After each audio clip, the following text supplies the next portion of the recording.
truth and how to interpret this, one of the things that came to mind is kind of all of these different interpretations of truth. And I actually want to give a shout out to Mustafa on our team, because he created this illustration based on this theme of truth. Because he said the opposite of truth is a lie. And we're like, oh, yeah, of course. And we were thinking about how to interpret lies and how to avoid lies and how lies can be, through Pinocchio and through other spaces. But in terms of truth itself, news, there's a lot of truthiness about news. And a few years ago, I got introduced to this magazine called Delayed Gratification. And it's a magazine that publishes stories that are pretty old. Like, yes, this election happened, but 6 months ago. Yes, this explosion happened, but 8 months ago. And it's because you need context to put those news stories in. You need that historical context, you need that social context. And so I'm really, really excited to invite Liz Moseley to the stage today, who joins us from Tortoise. Over to you, Liz. I approach slowly like a tortoise. Hello, everyone. Oh, yes, I need to hold that too. I got to hold a lot of things. I'm Liz from Tortoise. Nice to be here at Creative Mornings. This is really nice. Lots of people are here for the first time, but people have come before. People know the thing of it. So Al said, make sure it's interactive, Liz. So I have done that. But also, the really nice video I was going to show at the beginning has got another type of phone in it that's not a Samsung phone, so we're not allowed to show that in this building. So who knows what Tortoise Media is? Or put your hand up if you know about Tortoise. Right up in the air. Let's see you. Yes, you're my people. Thank you very much, because we spend no money on marketing at all. We're a startup. We've got no money. And Tortoise has been around for about 4 years. I've been there since the beginning. And my boss is a guy called James Harding, used to on BBC News. And it was his idea. I'm going to start with a few questions. I've gone to stand up, haven't I? I've got like stand-up vibes. That's because of you. I'm not normally like this. I'm going to stand more still. So anybody here read the news today? Anybody here listen to some news today? Okay, in the cardigan, what news story did you hear today?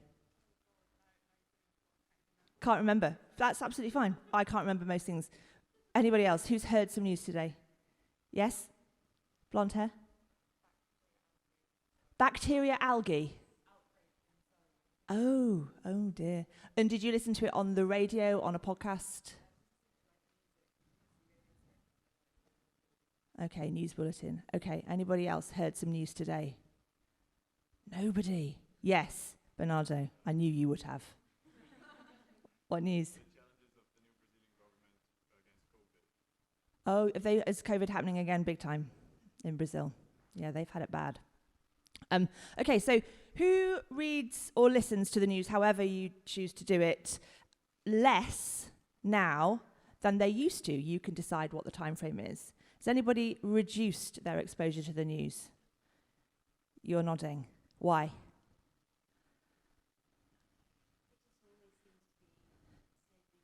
Yeah, it's awful. News is terrible. It's terrible business. And I absolutely don't blame you for limiting your exposure to it, because it's stressful, upsetting, stressful, depressing. Why would you? And this is something that has been happening wholesale. Now, you are all creative, intelligent people, active citizens in the world, I would imagine. Hands up if you have absolutely no interest in the future of the world. Right. So there's a conflict there, isn't there? In that we all want to be informed and feel that we are engaged and in some way have some power. Who here feels that they have less power than they used to as an individual? Interesting. Blue hair. Do you feel less power than you used to?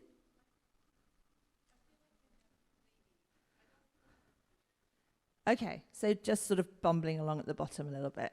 Here's somebody else. Did you put your hand up? You have less power. Yeah.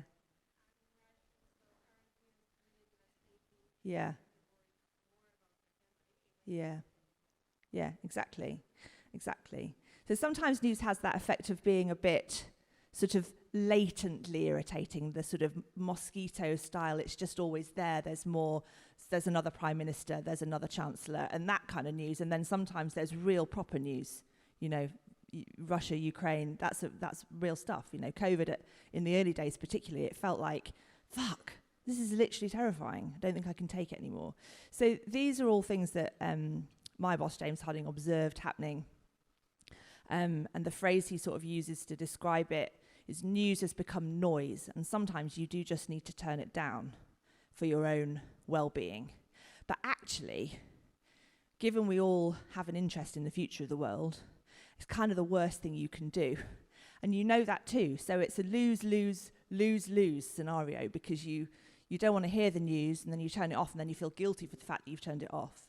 And so Tortoise is really a product that is of our times, but also a response to them. The idea is that we don't tell all of the stories. We take the time, a bit like delayed gratification, to reveal a few, ones that warrant further investigation, I suppose, maybe ones that were never told to begin with.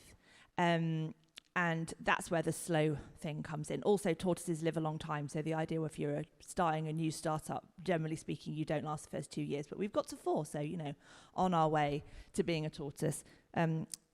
What do I click? This way.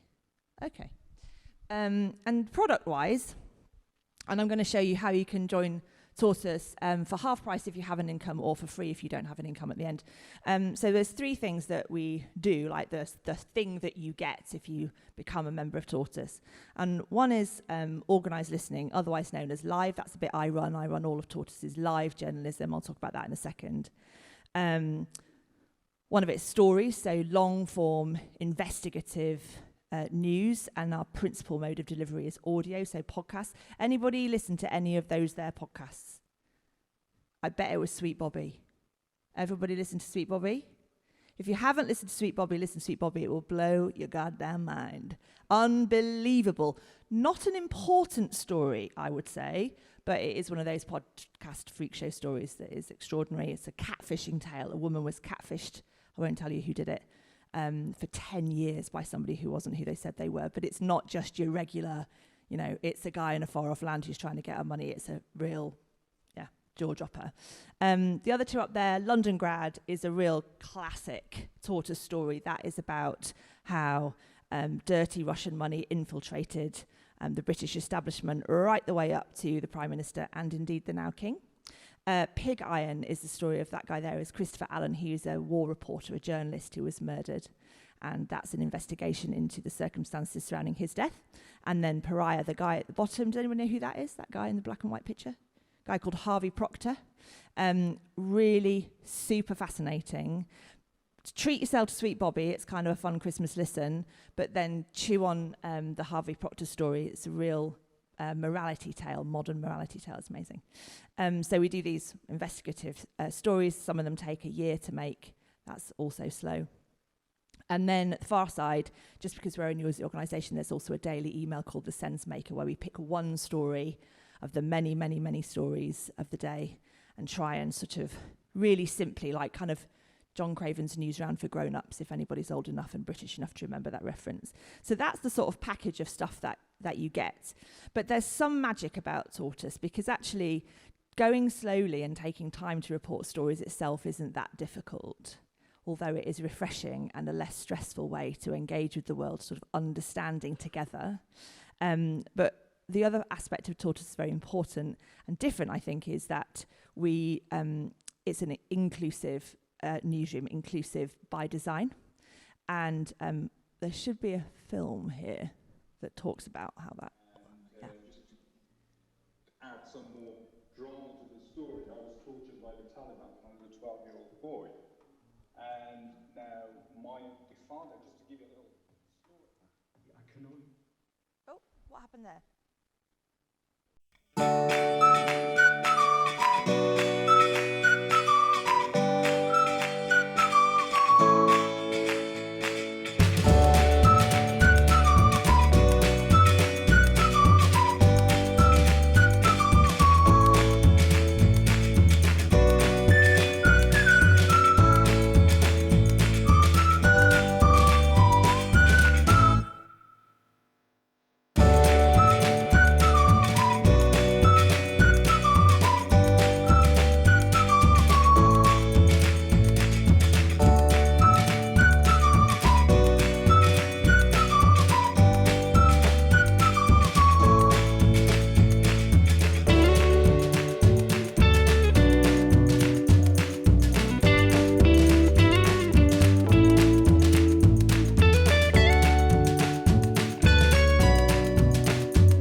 weird at the beginning, but I'll just explain a little bit about what you just saw. So the way we put together the stories that we choose, if it's what goes wrong in newsrooms is that it's all people like us, people who are, I guess, journalists, sit around in news meetings and they decide by looking at what's in the FT or the Economist or the Atlantic or the Athletic or any number of other news sources that they might like to read, and they talk about the stories that other people have reported or the things that they know, and then you end up with whatever side of the political spectrum you're on, you end up with much of the same kind of stuff. And that's what happens in Twitter, right? The algorithms, it reinforce that, but nobody deliberately goes out of their way to read news that they know that's going to piss them off. So we end up reading stuff we already think about or broadly agree with. And so we had to design the Tortoise newsroom to consciously to be other than that, to find stories, perspectives, experiences that we wouldn't necessarily come across ourselves with our existing kind of networks. And so the model is this membership model, and a think-in is basically a news meeting. We'll take a question and we'll say, in that example, 20 years after the original withdrawal from Afghanistan, did the West do more harm than good? And our members just join the meeting. That was one that we did when we were still part in lockdown and part not in those funny times. And the guy that you saw there, Ro, was just a member. He came on and talked about his experiences, and you come across stories that otherwise you just never would. And he obviously, when he was a refugee, and when he was 12, he was tortured by the Taliban, and that was our way into a story that there's no way that we or anybody else would have come across. And then it opens up a line of reporting with Ro's contacts, his experiences, his friends and family, their friends and friends of family, that has led us to multiple stories thereafter. And it just gives us a sense of not just inclusion because it's a nice idea, but it unlocks a better kind of journalism, and certainly something that feels quite different. We also do fun and silly things. I hosted a think-in last night with author Nick Hornby. We were talking about if Charles Dickens and Prince are reincarnations of one another. Well, actually, I suppose Prince reincarnation of Charles Dickens. So we do silly stuff too, but I think the idea is that the more you can bring in actively people whose voices are otherwise not heard, people who other types of newsrooms talk about but not very often talk to and talk with, then you feel that you have something that has it's certainly more organic. It definitely takes longer. It can be chaos, but it ends up being something that you can really feel has sort of heart and soul and a bit of authenticity. I can't remember how long I've been talking for. How long have I got, Al? Okay, fine. That's all right. This is how you join if you want to be a part of it. If you're in full-time education, it's free. If you're a student, there's the thing. If you're on a low income, you can join as part of our community network, which you just talked about. That is also free. And if you feel like you want to treat yourself or a friend, you can join for half price for 50 quid. I do want to talk to you a little bit more just because I've got you now and this is what we do. So I'm kind of going to use you for some story sourcing, because the other thing about the model at Tortoise is that really it's a sort of industrial scale intellectual property theft. So if you have any ideas for stories, I'm totally here for that. Come and tell me now or afterwards. But I would really like to know whether you feel that, broadly speaking, the news media that you consume is focusing on the same sorts of concerns or the right types of concerns that you talk about with your friends when you're in the pub or at Creative Mornings. Broadly speaking, are your concerns reflected in news media or no? So. What's your name? Lua. Tell me about it. What's missing?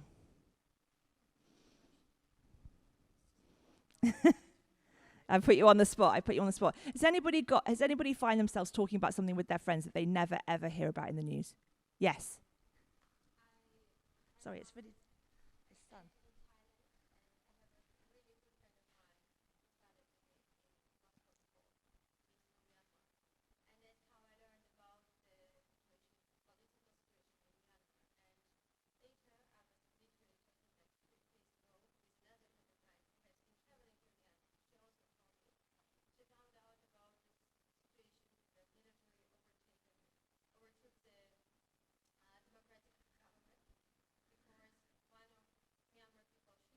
Mm-hmm.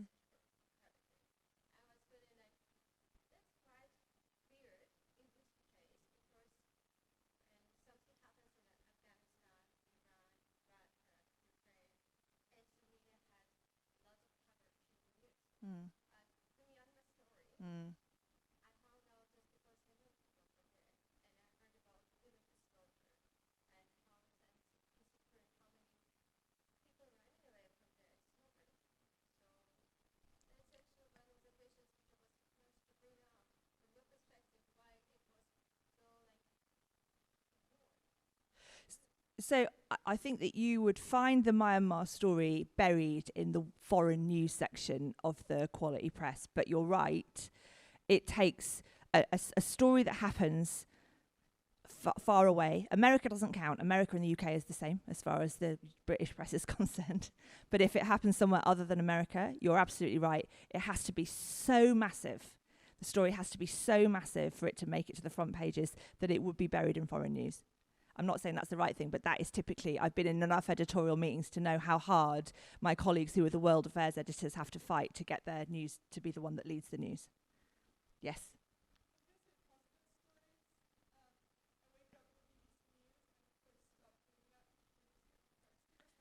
Yeah, never listen to the Today programme. It's really, really dire.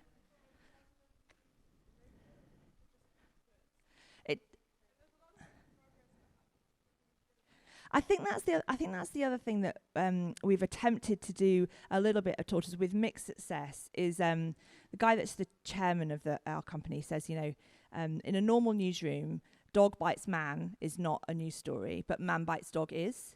But we try to find what's interesting in, dog bites man. So all the ordinary stuff, ordinary lives, people that don't have power, people who are very uninteresting, to me, are very often the most interesting.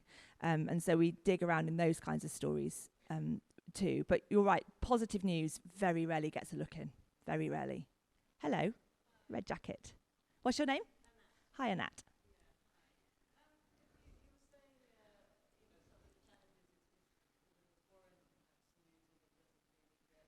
Totally.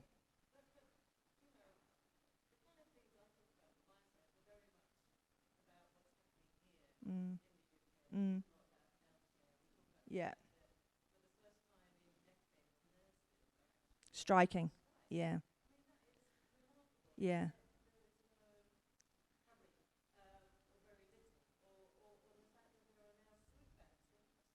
Mm-hmm.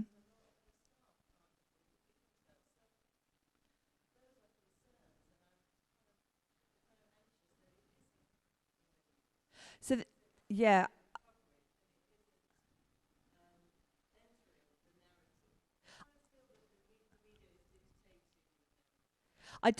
I'm not sure I agree that the media dictates, but I do think that there's a sort of muscle memory, if you like, an instinct in newsrooms, in the news meetings, where they will say things like, and I've heard them say it before, that's not a story, it's an issue. And with things like, so on the 5th and 15th of December, which is the dates the nurses are going to go out on strike, there'll be a lot of coverage of that, because when it actually lands. I was staggered, and actually I pitched a story in our newsroom when the Royal College of Nurses balloted originally for, it was about 6 weeks ago, I think, that they sent the letters out to all of their members, 300,000 members. They'd never done that. It's been around for 160 years. Huge, huge moment. And my colleague, actually it was my colleague Dave, he's brilliant, that you just saw in the video. He just said, yeah, the thing is, Liz, all that's really happened is someone sent some letters. Harsh, strictly true, but he wouldn't run with the story. So and it is a fight to death. Funny enough, we've just launched a new podcast this morning, weirdly, and I'm on it, and I won. Which is me and two of my colleagues.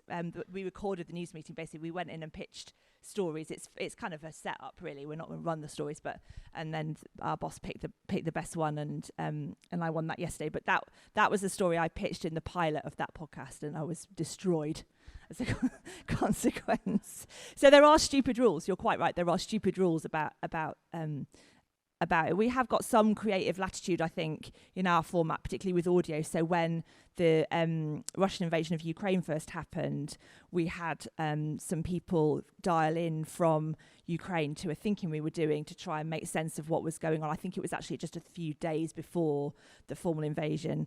And from that, we produced a series of short form audio called Voicemails from Ukraine. They just kept in touch with us with what was happening on the ground. So you can get insights of real people's experiences in relatively short form.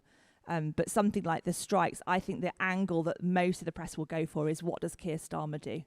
Because I think in terms of, you've got postal strike, rail strike, nurses strike, we've had barristers, there's teachers. I think that the position, how Starmer builds a narrative to convince people, convince the electorate that austerity is a choice is his challenge. We don't have to do it, so we don't have to.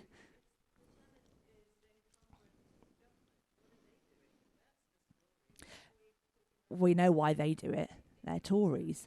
Yeah, exactly. Yeah. Yeah.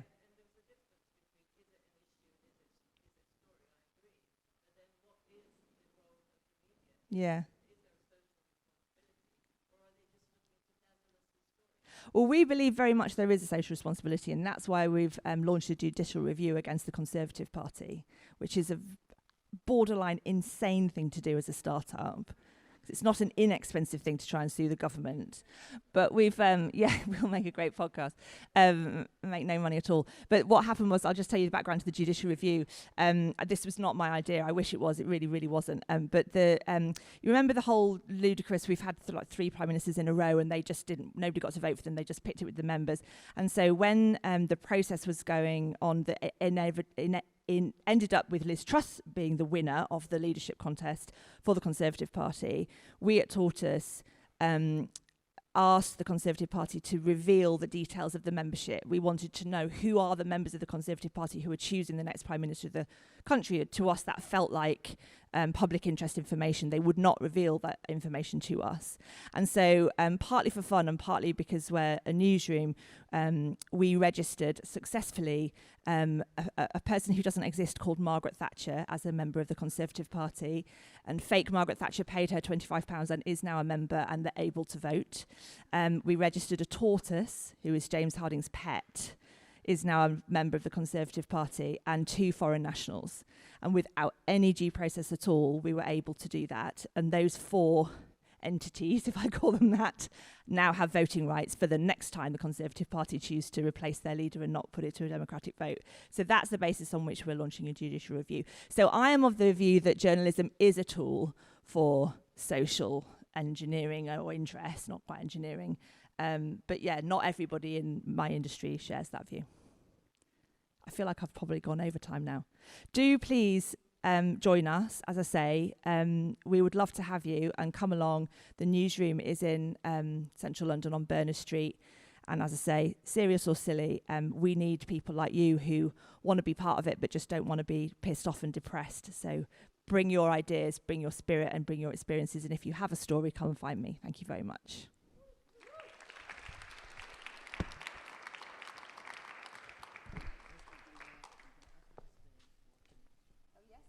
Any questions in the audience that you might have for Liz?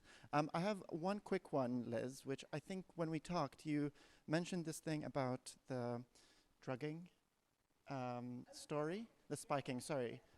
Could you share that with us? Yeah, just to kind of give a context for what you do. Yes. So, yes, I did talk about spiking. Sorry, I totally forgot.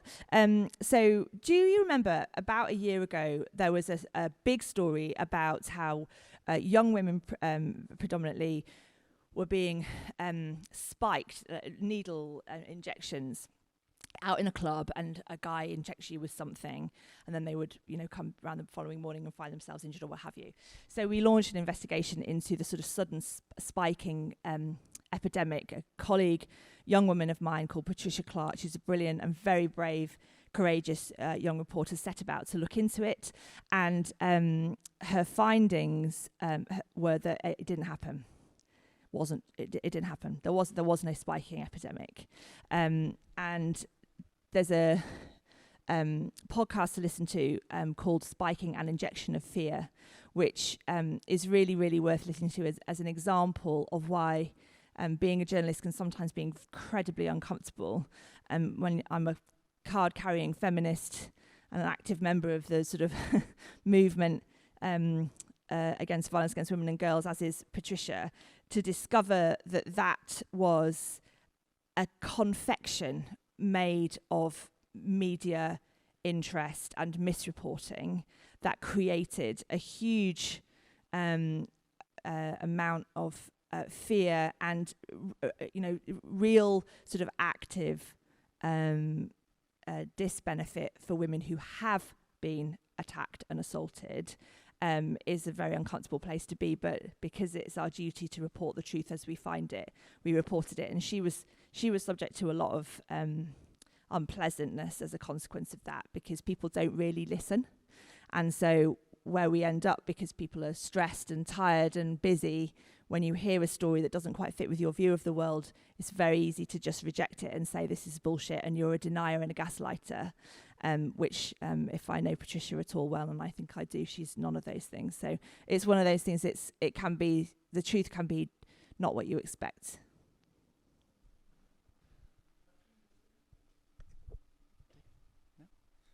Okay, cool. Well, Liz, we're going to hang out in case anyone wants to talk with Liz afterwards. But a massive round of applause for Liz. Thank you very much.